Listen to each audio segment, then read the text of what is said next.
नमस्कार प्रेक्षकांनो, या मालिकेच्या आजच्या जबरदस्त भागामध्ये आपलं स्वागत आहे आणि त्यामध्ये आलेले आहे अतिशय जबरदस्त ट्विस्ट आणि मालिकाला पुन्हा एकदा नवीन वळण येऊन सारंग आणि सावली एकत्र येण्याचा दरवाजा कसा उघडतो. सावली आता सारंग आणि ते सुशीलाच्या नात्याचे असे कोणते सत्य शोधून काढते. सारंग आणि सुशीला यांच्यामध्ये नक्की काय नाते आहे. आणि इकडे आता अबीर आणि ओवी दोघांनाही आता सारंग आणि सावलीचे कोणते दुसरे एक नवीन सत्याचा उलगडा होतो. आणि त्यानंतर आता अबीर, ओवी, अमृता आणि जगन्नाथ चौघेही आता सारंग सावलीला कसे एकत्र आणतात. प्रेक्षकांनो, तिलोत्तमा आणि भैरवीचा डाव उधळून लावत आता सारंग आणि सावली कसे एकत्र येतात हे सगळं या व्हिडिओमध्ये आपण पाहणार आहोत. चला तर व्हिडिओला सुरुवात करूयात. त्यामध्ये आता बबलू हा सारंगकडे येतो आणि सारंगकडे आलेला आता बबलू आता सारंगला आता कामासंबंधी बोलू लागतो. तर तेवढ्याच सारंग आता बबलूकडे चेक देतो. तर लगेच आता बबलू म्हणतो, अरे वा, सकाळी सकाळी लक्ष्मी आली. आणि इकडे आता बबलू म्हणतो की सारंग दादा, मला एक सांग, अजूनही सावलीविषयी तुझ्या मनात काहीतरी आहे ना. तर आता लगेच बबलूकडे बघत आता सारंग काहीच बोलत नाही. तर बबलू म्हणतो की कशाला फसवतोयस. तर आता सारंग म्हणतो की फसवत नाही आहे, पण मी आता सत्य स्वीकारतोय. सावलीचं लग्न झालं आहे, तिला आता नवरा आहे आणि आपण काहीच करू शकत नाही असे आता सारंग बोलतो. आणि इकडे आता बबलू म्हणतो की तुझ्या मनातील प्रेम सारंगदादा तू का दाबून ठेवतोस. एकदा तू सावली वहिनीला विचार ना, मग ती हो म्हणेल किंवा नाही म्हणेल. बबलू म्हणतो की प्लीज सारंगदादा एकदा. आणि सारंग म्हणतो की मला ना माझ्याकडे आठवणी आहेत आणि आयुष्यभर जगण्यासाठी मला त्या आठवणी पुरेशा आहेत असे म्हणत आता सारंग तेथून निघून जातो. आणि इकडे आता भैरवी ही तिलोत्तमाकडे आलेली असते आणि तिलोत्तमाकडे आता येताच आता भैरवी म्हणते की तिलोत्तमा, मी ना मला वाटलंच होतं तुम्हाला बोलवशील आणि मी मनाची तयारी करूनच आले होते. तर तिलोत्तमा म्हणते की मनाची तयारी म्हणजे. आणि इकडे आता तिलोत्तमा म्हणते की तुला कसं कळलं. तर लगेच आता तिलोत्तमा म्हणते कमाल आहे बाबा तुझी. तर भैरवी म्हणते कसं कळलं म्हणजे, अगं मी तुझ्या जीवाभावाची मैत्रीण आहे. आणि भैरवी म्हणते की तिलोत्तमा, अगं तू कुठल्या परिस्थितीतून जाते ना याची मला पूर्ण कल्पना आहे. आणि इकडे आता भैरवी म्हणते की आपल्या सारंगला शुद्धी आली, ती ऐकून मला आनंदसुद्धा झाला आणि बरंसुद्धा वाटलं, पण एका बाजूने चिंतासुद्धा वाटली. आणि तिलोत्तमाकडे बघत आता भैरवी म्हणते की मला तुझी चिंता वाटली. तर आता तिलोत्तमा म्हणते की कशी काय. भैरवी म्हणते की आता सारंग शुद्धीवर आला म्हणजे त्याच्या आजूबाजूला कोण आहे. तर ती सावली, अमृता. आणि भैरवी म्हणते की मला माहिती आहे ना, त्या अमृताने आणि सावलीने शुद्धीवर आल्या त्याचे कान भरायला सुरुवात केली असेल. आणि अमृताने ना तर त्या सावलीचा पाडाच वाचला असेल सारंग समोर. सावलीने तुझी कशी सेवा केली हे सगळं काही त्या अमृताने सांगितलं असेल आणि सारंगच्या मनात अजूनच त्या सावलीविषयी प्रेम जाग केलं असेल. आणि भैरवी म्हणते की तुझ्या घरातील लोक ना वेडे आहेत, वेडे. तिलोत्तमा, त्यांना असं वाटत असेल की सावली आणि सारंगचा संसार पुन्हा सुरू व्हावा. आणि इकडे आता ती ऐकून तिलोत्तमा म्हणते की कमाल आहे, तुला कसं कळलं असणार हे सगळं, असंच घडलं असणार. आणि तिलोत्तमा म्हणते की भैरवी तुझं खरं आहे. आणि ज्या वेळेस आता सारंग हा बेशुद्ध होता त्याच वेळेस त्याच्या तोंडातून सुद्धा सावली हेच नाव होतं. आणि शुद्धीवर आला तर पहिला शब्द काय, आईचं नाव घेण्याचे सोडून सावली हेच नाव त्याच्या तोंडात आलं. आणि तिलोत्तमा म्हणते की मला खूप आनंद होता.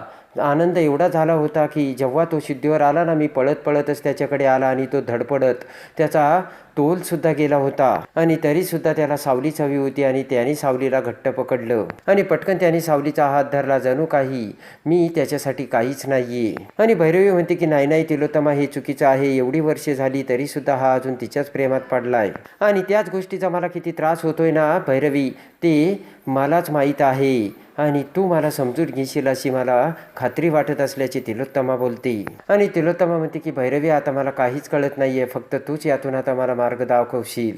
आणि हातावर हात देत आता भैरवी म्हणते की तिलोत्तमा, तू काळजी करू नकोस. आता तू माझ्यावर विश्वास दाखवलायस तर मी तुझा विश्वास ना 100% आता एकदम खरा करून दाखवणार आहे. आणि आता भैरवी म्हणते की मी असा काही खेळ खेळेल ना, त्या सावलीला आयुष्यातून उद्ध्वस्त करून टाकील. आणि 1 जन्म काय 7 जन्म ती तुझ्या घराकडे फिरकून सुद्धा बघणार नाही. तर तिलोत्तमा खुश होती. आणि तिलोत्तमा म्हणते की तू काहीही कर, पण मला त्या सावलीपासून वाचव प्लीज. आणि पुन्हा हातावर हात ठेवत आता भैरवी म्हणते की काळजी करू नकोस तिलोत्तमा, मी आहे. आणि इकडे आता अबीर पुन्हा ओवीला कॉल करतो आणि म्हणतो की काय करायचं ओवी, आता बघ ना, इतके दिवस आपण ते दोघं एकत्र येण्यासाठी आपण एकत्र राहिलो, पण आपल्याला काहीच करता आलं नाहीये. आणि ओवी म्हणते की जर आता आपण काही केलं नाही तर आजी काहीतरी वेगळंच करेल याची मला भीती वाटते. आणि ओवी म्हणते की अबीर, मला असं वाटतंय की बाबा आणि तुझ्या आईचं काहीतरी जुनं नातं आहे म्हणूनच ते आजीला माहिती आहे आणि आजी सारखी सावली टीचरला ओरडते आणि ओवी म्हणते की ती आपल्यापासून काहीतरी लपवते. तेव्हा आता आबिर म्हणतो की फक्त आजीलाच नाही तर घरातल्या सगळ्यांना माहीत असतंय ओवी की त्यांच्यामध्ये नक्की नातं तरी काय आहे. फक्त ते घरचे आपल्याला सांगत नसतात असे आता आबिर बरोबर ओळखून आता ओवीला सांगतो. ओवी म्हणते की आबिर तू बरोबर बोलतोयस, कदाचित ते आपल्यापासून हे सगळं लपवीत असतील. आणि इकडे आता ओवी म्हणते की आता गुरुकुलसुद्धा बंद झालंय, त्यामुळे आईबाबांची आता भेटही होऊ शकत नाही आणि ते एकत्रही येऊ शकत नाहीत. आणि त्यानंतर आता ओवी म्हणते की या फोटोवरून फक्त आपण काय सिद्ध करायचं आबिर. तर आबिरच्या डोक्यातनं एक भन्नाट आयडिया येते आणि आबिर म्हणतो की ओवी परवा दिवशी काय असतं. तर ओवी म्हणते काय. तर आबिर म्हणतो परवा दिवशी रक्षाबंधन असतं आणि तू माझी बहीण आहेस ना. तर ओवी खुश होते. आबिर म्हणतो तू मला राखी बांधणार की नाही. तर आता ओवी म्हणते बांधणार ना. तर लगेच आता आबिर म्हणतो की मग ठरलं, परवा दिवशी मी आईला घेऊन तुझ्या घरी येतो. ओवी म्हणते मस्त आयडिया आहे बरं का. तर आबिर म्हणतो ही नुसती आयडिया नाही, मला खरोखर तुझ्याकडून राखी बांधून घ्यायची आणि यावर्षी जर तू मला राखी बांधली तर मला खूप आनंद होणार आहे असे आता आबिर ओवीला बोलतो. आणि इकडे आता ओवी म्हणते की आपण एवढं प्लॅन करतोय तर आता आपले आई बाबा यायला तयार कसं होणार. आणि आबिर म्हणतो की जरी ते तयार झाले नसतील ना तरी आपण त्यांना तयार करायचं. आणि तेवढ्याच सावली आबिरला हाक मारते. तर पटकन आबिर आता घाबरतच फोन ठेवतो. आणि इकडे आता आबिर झोपण्याचं नाटक करतो. तर सावली आबिरला उठवते आणि म्हणते की आबिर एवढ्या उशिरापर्यंत कुठे झोपत असतात का. पटकन आता आबिर उठतो आणि सावलीकडे मोबाईल देतो. तर आता सावली म्हणते की कुणाशी बोलत होता. तर आबिर म्हणतो ओवीशी, ती माझी बहीण आहे ना आणि परवा तू विसरली का रक्षाबंधन आहे तेव्हा ना मला ओवीला राखी बांधायची. तर आता सावली म्हणते की अरे वेड्या, आपल्या संस्कृतीत बहिणीने भावाकडे राखी बांधायला यायचं असतं. आणि सावली म्हणते की तिला बोलव आपल्या घरी, मी तिच्या आवडीचं जेवण बनवेल आणि मग आपण राखी पौर्णिमा साजरी करूयात. तर आबिर खुश होतो. आणि लगेच आता आबिर विचार करतो की सगळा तर प्लॅनच फिसकटला. दुसरीकडे आता तिलोत्तमाने तिच्या बेडरूममध्ये मोनिकाला बोलावलेलं असतं. मोनिका येताच आता मोनिका म्हणते की आई काय झालं, मला बोलावलं आहे का. तर तिलोत्तमा म्हणते हो, एक महत्त्वाचं बोलायचं होतं. मोनिका म्हणते काय. तर तिलोत्तमा म्हणते की आपल्या घरात 2 गट झालेत. एक म्हणजे की सारंग, अमृता आणि बबलू जो सावलीच्या बाजूने आहे. अशी इच्छा आहे की पुन्हा सावलीने या घरात यावं आणि राहावं, पण दुसऱ्या बाजूने मी तर एकटीच पडली. आणि तिलोत्तमा म्हणते की राहिला काय आता तू फक्त राजकुमार. तेव्हा आता तू कोणत्या गटात आहे हे आता तिलोत्तमा मोनिकाला विचारते. मोनिका म्हणते की कसले गट आई, मला काहीच कळत नाही आणि यामध्ये माझा काय संबंध. तर तिलोत्तमा म्हणते की असं कसं बोलतेस तू. आणि तिलोत्तमा म्हणते की आहे ना, गरज आहे. मोनिका तू असं का बोलतेस. जेव्हा सावली आपल्या घरात होती तेव्हा तू सावलीच्या मागे पुढे करत होतीस, मी बघितलं ना. तर मोनिकाला धक्का बसतो. आणि तुझ्या वागण्या बोलण्यावरून मला असं वाटत होतं की तुझी सुद्धा अशी इच्छा आहे की सावलीने या घरात यावं आणि राहावं म्हणून. आणि मोनिका म्हणते की आई तुमचा काहीतरी गैरसमज झालाय, मला कशाला वाटेल तिने आपल्या घरात येऊन राहावं म्हणून. मोनिका म्हणते की सारंगला आपल्याला तिच्यामुळे गोडगोड वाटत होतं म्हणून मी तिच्याशी गोडगोड बोलत होते, नाही तर मी कशाला तिच्याशी गोडगोड बोलू आणि ती आपली घरात राहावी असं मला का वाटेन. आपल्या घरात शांतता राहावी आणि आपल्या मनासारखी कामं व्हावीत म्हणून मी तिच्याशी गोडगोड बोलत होते असे अमृता आता तिलोत्तमाला सांगते. आणि मोनिका म्हणते की मी तर ॲक्टिंग करीत होते, अगदी रिअल वाटलं ना. तिलोत्तमा हसतच म्हणते खरोखर. मोनिका म्हणते की मी मरेपर्यंत, शेवटच्या श्वासापर्यंत आणि क्षणापर्यंत फक्त तुमच्याच बाजूने असेन, म्हणजे तुमच्या टीममध्ये असेन. आणि लगेच आता तिलोत्तमा म्हणते असं बोलून चालणार नाही, तुला सिद्ध करावं लागेल की तू माझ्या गटात आहेस. तेव्हा आता मोनिका म्हणते की सांगा आई मग मी काय करू. तिलोत्तमा म्हणते की तुला हे सिद्ध करण्यासाठी तो व्यंकटेश आहे ना, त्या सावलीचा नवरा, त्याला ना आपल्या बाजूने करावं लागेल. आणि लगेच आता तिलोत्तमा म्हणते की त्या व्यंकटेशला तू कसं आपल्या बाजूने वळवायचं ना ते तू बघ.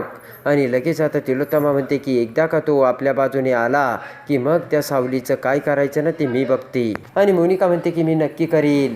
तर आता तिलोत्तमा खुश होती. आणि इकडे आता बबलू आणि सारंग आता बाहेर जात असतानाच आता राजकुमार आता तिथे येतो आणि म्हणतो की सारंग, आणि पटकन आता राजकुमार सारंगला मिठी मारतो. आणि राजकुमार सारंगकडे बघत म्हणतो की तुला ना असं बघितलं खरंच मला खूप बरं वाटलंय सारंग. आणि लगेच आता राजकुमार म्हणतो की मला सुद्धा असंच वाटत होतं की तू ठणठणीत बरा व्हावं म्हणून. तर बबलू म्हणतो की राजकुमार दादा, ज्यावेळेस सारंग दादा आजारी होता त्यावेळेस मग तू कुठे होतास? आणि बबलू म्हणतो की तेव्हा तर तू एकसुद्धा फोन नाही केलास. आणि हसतच राजकुमार म्हणतो की अरे, ज्यावेळेस ना त्याला डॉक्टरने शुद्ध आली ना, डॉक्टरने बोलावलं होतं, डॉक्टर आली आणि त्यानंतर मी आलो होतो, तुला आठवतंय का? डोळ्यात पाणी आणत आता राजकुमार म्हणतो की कधी कधी सारंग मला असंच वाटत होतं तुझ्याकडे बघून की मी तुला गमवतोस की काय. माझ्या डोळ्यासारखं पाणी येत होतं आणि पाणी येताच मी देवाकडे सतत प्रार्थना करायचो. आणि राजकुमार म्हणतो की तुझ्यामुळे माझं कामात सुद्धा लक्ष लागत नव्हतं आणि मी सतत देवाचा धावा करायचो. आणि सारंग तू लवकर बरा व्हावा ना हेच मला वाटायचं, हेच मागणं मी देवाकडे मागायचो. आणि राजकुमार म्हणतो की तू ठणठणीत बरा झालाय ना, तेव्हा आता मला बरं वाटतंय. आणि तेवढ्यात आता इकडे लगेच आता बबलू म्हणतो की सावली वहिनीची कृपा आणि ते 2 बालके आहेत ना छोटे छोटे, त्यांची सुद्धा कृपा. आणि बबलू म्हणतो की अरे दादा, आबिर आणि ओवी त्यांनी काय केलंय तुला माहिती आहे ना. आणि त्यांच्याच या कृपेने सारंग दादा आज स्वतःच्या पायावर उभा असल्याचे आता बबलू बोलतो. आणि इकडे आता बबलू म्हणतो की त्यांच्या पाया पडायला हवं, तर आता राजकुमार म्हणतो त्या आबिरच्या तर पायाच पडायला हवं.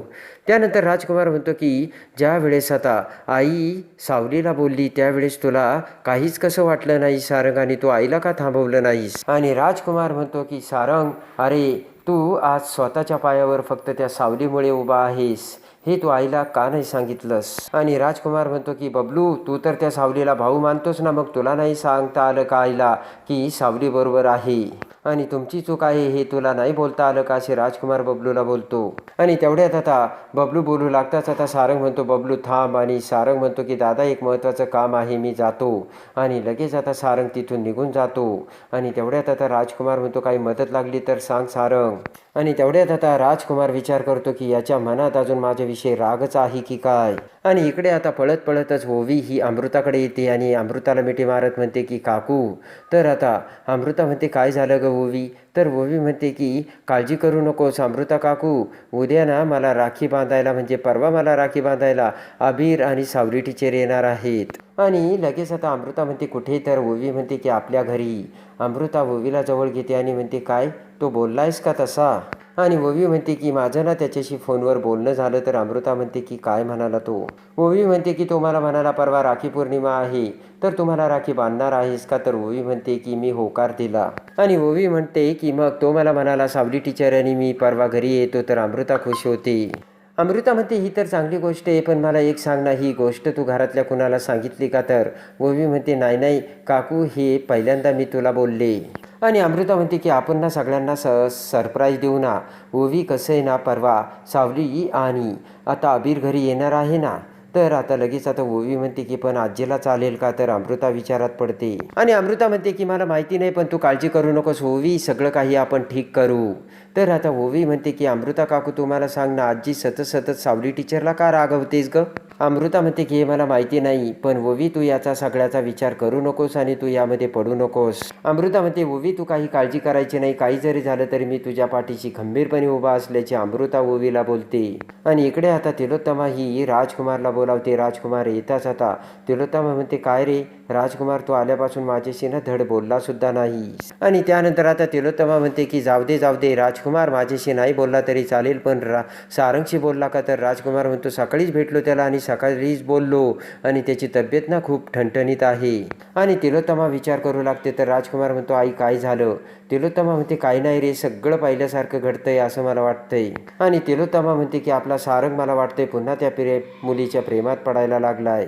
आणि तिलोत्तमा म्हणते की हे मला नाही आवडत. आणि राजकुमार म्हणतो की आई आता ते वेगवेगळे आहे तेव्हा सारंग का पुन्हा तिच्या प्रेमात पडेल? तर तिलोत्तमा म्हणते की बेशुद्ध असताना सुद्धा सारंग सारखा त्याच्या तोंडातून सावलीचं नाव घेत होता. तिलोत्तमा म्हणते की शुद्धीवर आल्यानंतर सुद्धा वाटलं होतं की पहिला शब्द तो आई म्हणेल तो माझं नाव घेईल, पण नाही, शुद्धीवर आल्याबरोबर सुद्धा त्याने पहिलं सावलीचं नाव घेतलं. आणि आता तिलोत्तमा म्हणते की या सगळ्याचा मला खूप त्रास होतोय राजकुमार, आणि जेव्हा आपला सारंग शुद्धीवर आला ना तेव्हा मी त्याच्याकडे धावतही गेले होते आणि त्या क्षणी तो उठताना अडखळला पडला, पण त्या क्षणी त्याने सावलीचा हात धरला.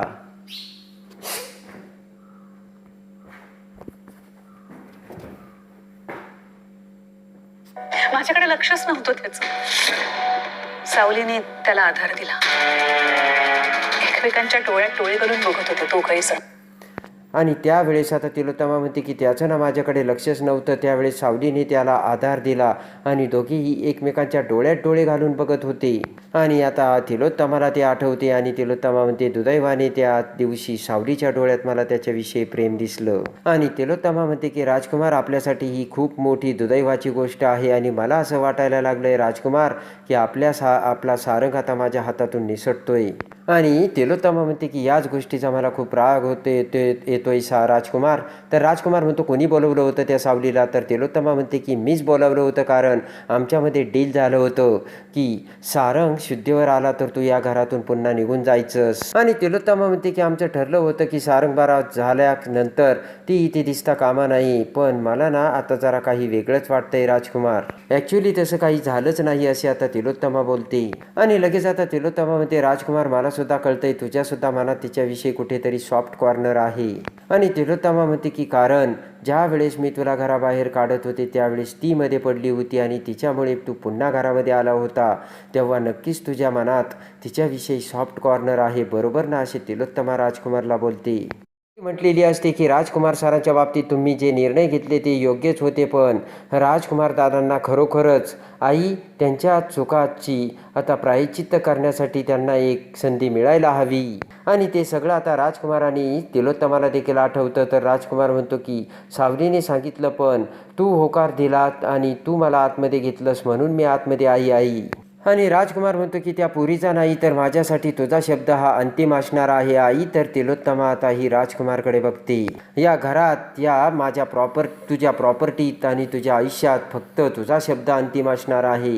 तर ते ऐकताच आता तिलोत्तमा खुश होते आणि म्हणते की राजकुमार तू खरं बोलतोस. तिलोत्तमा म्हणते खरंच. तर राजकुमार म्हणतो मी वाटलंच तर तुझी शपथ घेतो. तिलोत्तमा म्हणते की मला तुझ्या तोंडातून हेच ऐकायचं होतं. आणि तिलोत्तमा म्हणते की राजकुमार तुझं हे बोलणं ऐकून मला खरंच खूप बरं वाटतंय.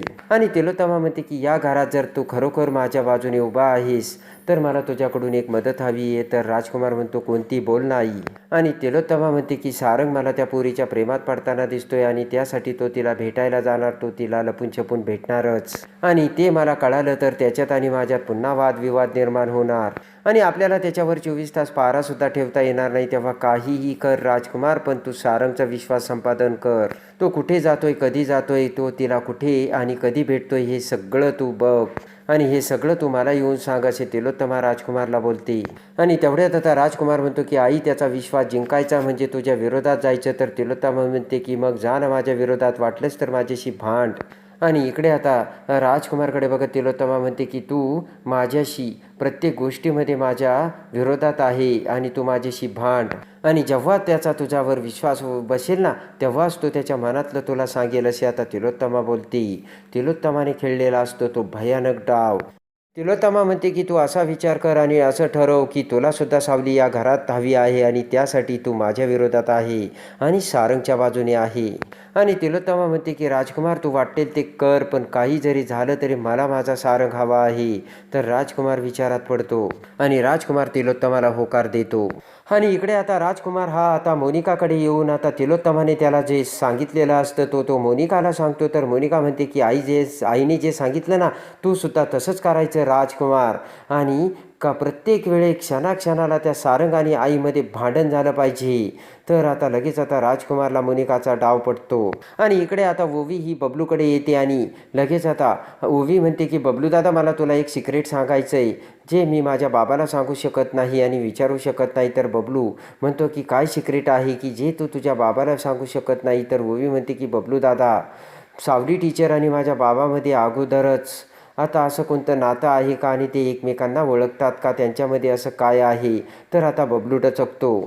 आणि इकडे आता तिलोत्तमाने सांगितल्याप्रमाणे आता मोनिका ही आता सावलीच्या घरी येते. व्यंकटेश तिथे असतो आणि आता व्यंकटेशला जॉबची गरज असल्याचे आता व्यंकटेश मोनिकाला सांगताच इकडे आता मोनिका हसतच म्हणते की बस झालं आता तुम्ही काही काळजी करू नका, आपल्याच कंपनीत मी व्यंकटेशजींना जॉब देते. तर व्यंकटेश खुश होतो. तर तेवढ्यात सावली म्हणते की पण एक मिनटं, तुम्ही व्यंकटेशजींना आपल्याच कंपनीत का जॉब देत आहे, तुम्हाला त्यांच्यापासून काय फायदा आहे. तर आता सावलीने मोनिकाचा डाव ओळखलेला असतो आणि इकडे आता मोनिकाने व्यंकटेशला आपल्या बाजूने वळवण्यासाठी जॉब ऑफर केलेला असतो. आणि इकडे आता अखेर बबलू इकडे ओवीला आता सारंग आणि सावली यांच्यामध्ये असलेल्या नात्याचा उलगडा करत म्हणतो की खरं सांगू का, सावली वहिनी ही म्हणजे सावली टीचर ही सारंगची पहिली बायको आहे. आणि ते ऐकताच आता ओवीला धक्का बसतो आणि सगळ्यात मोठ्या सिक्रेट सत्याचा बबलूने ओवीला उलगडा केलेला असतो. तर ओवी आता अबीरला ते सांगताच इकडे आता अबीर आणि ओवी सारंग सावलीच्या नवीन नात्याला आता पुन्हा नात्याचा उलगडा होताच आता दोघांना कसे एकत्र आणतात. आणि आता इकडे सुशीला आणि सारंग हे नवरा बायको नसल्याचे सत्य आता अबीर आणि ओवी बबलू समोर आणत आता इकडे सारंग पुन्हा कसा सावलीचा होतो हे बघण्यासाठी आणि या मालिकेच्या डेली अपडेटसाठी आपल्या चॅनलला लाईक करा, सबस्क्राईब करा.